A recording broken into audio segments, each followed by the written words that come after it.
Et salut les duellistes, j'espère que vous allez bien, bienvenue dans cette nouvelle vidéo dédiée au TCG en tout genre. Et pour cette vidéo, on se retrouve, comme vous avez pu le voir dans le titre et à la miniature, pour parler du deck des dieux égyptiens, spécial Obélisque le Tourmenteur. Un deck que j'ai depuis un moment, mais on va en parler juste après le générique. A tout de suite.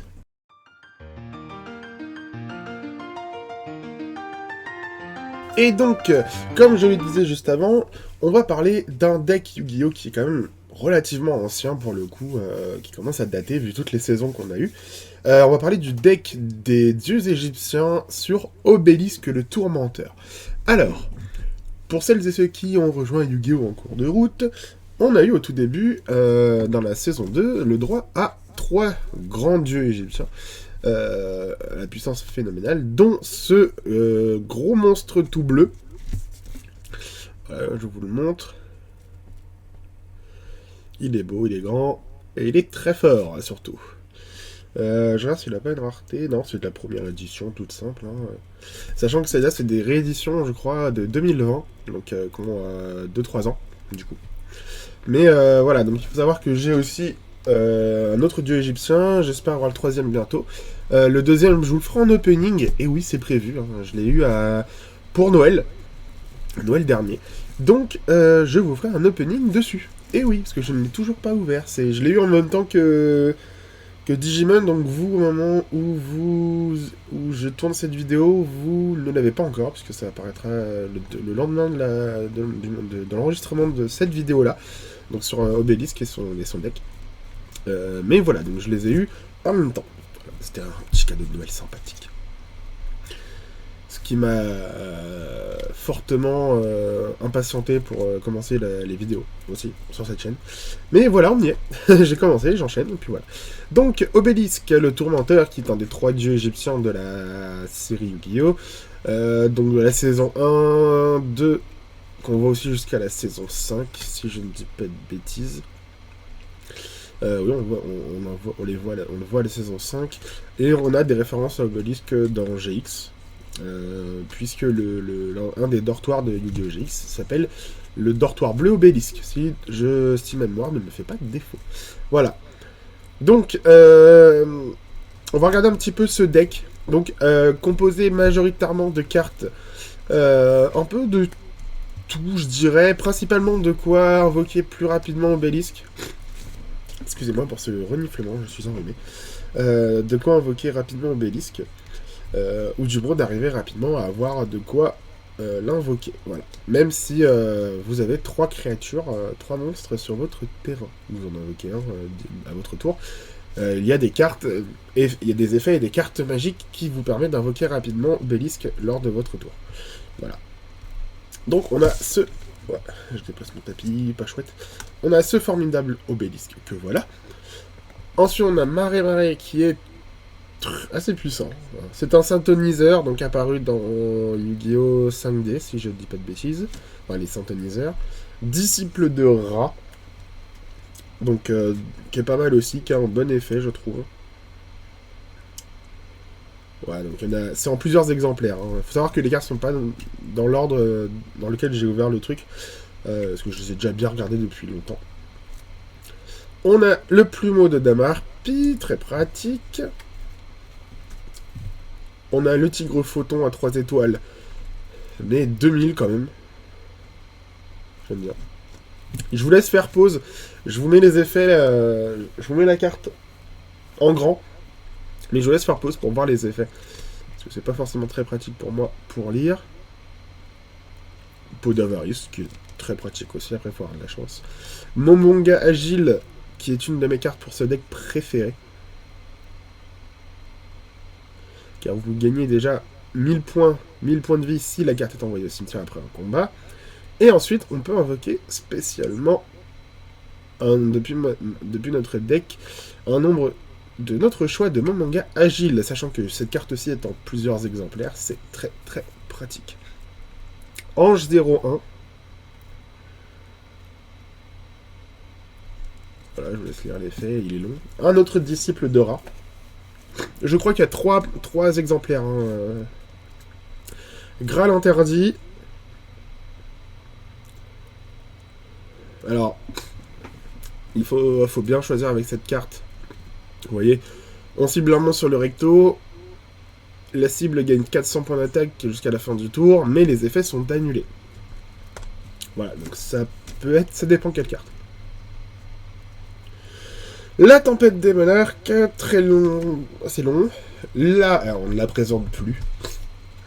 Monster Reborn, la renaissance du monstre. L'évolution de Dieu.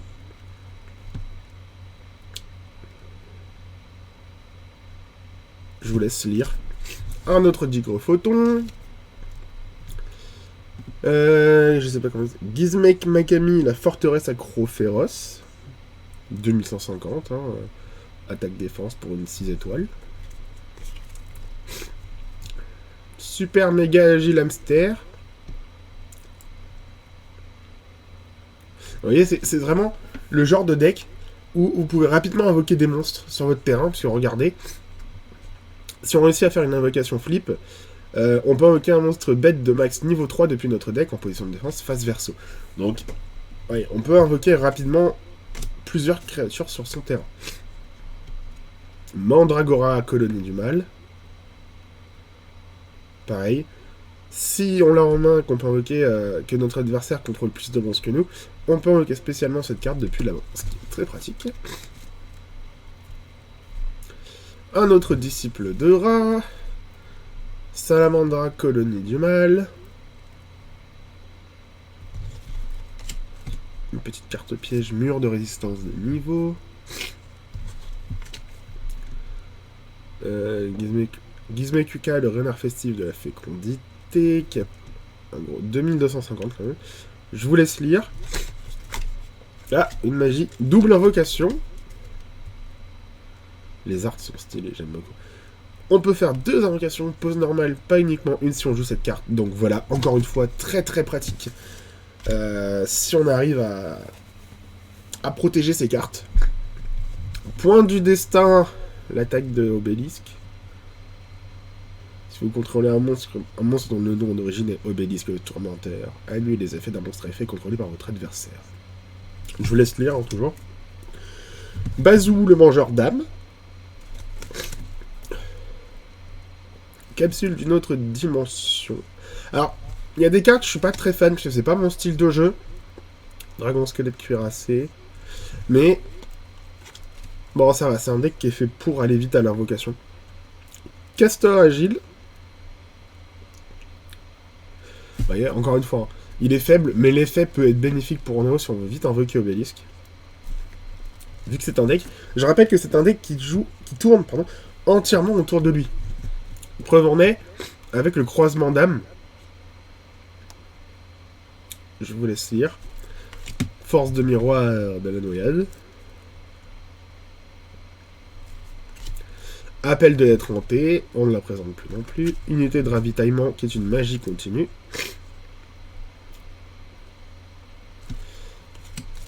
La tenue interdite.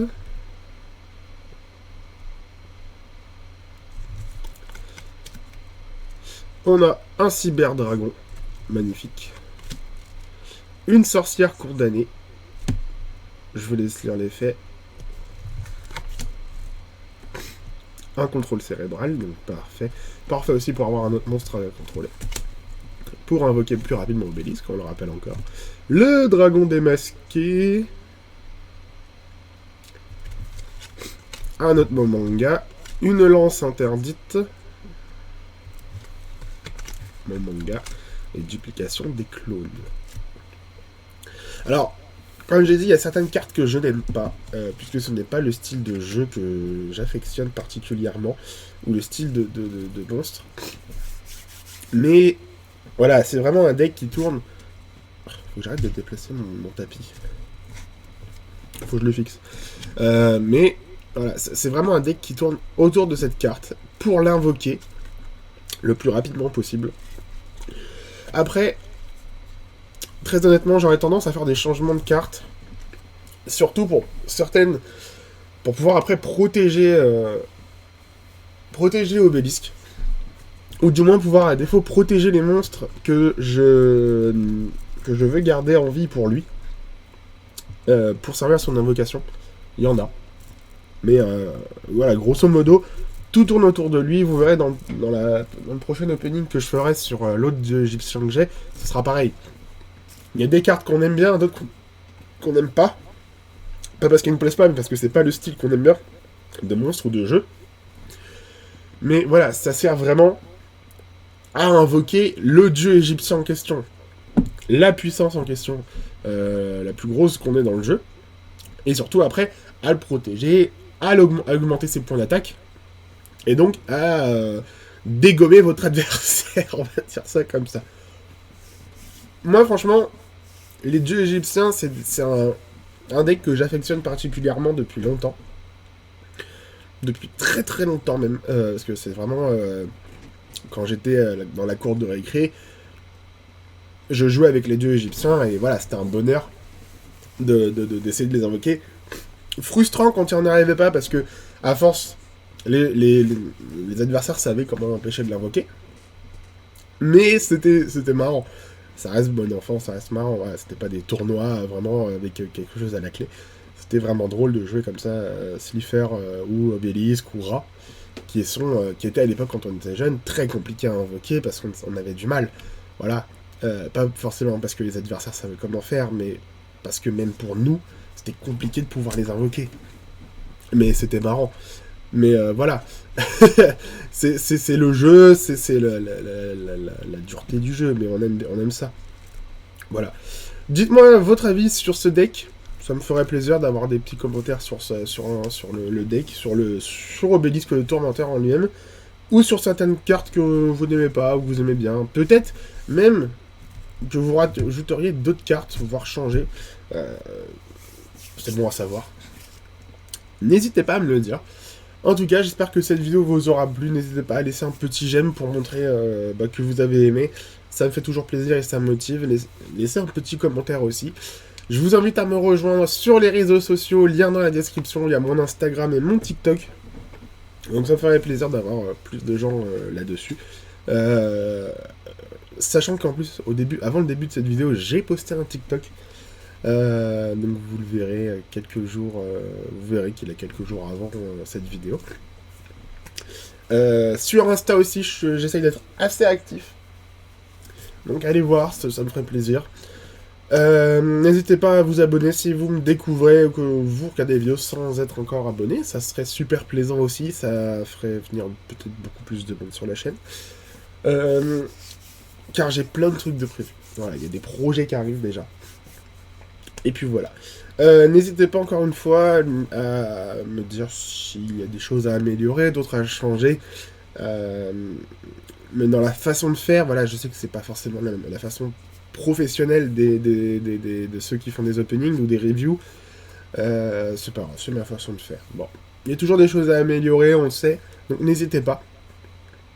En tout cas, je vous souhaite une bonne journée ou une bonne soirée, ça dépend de quand vous regardez cette vidéo. Je vous dis à bientôt, amusez-vous, portez-vous bien, et surtout, vive l'âme des cartes, comme on dit. Allez, à bientôt tout le monde, ciao, bye.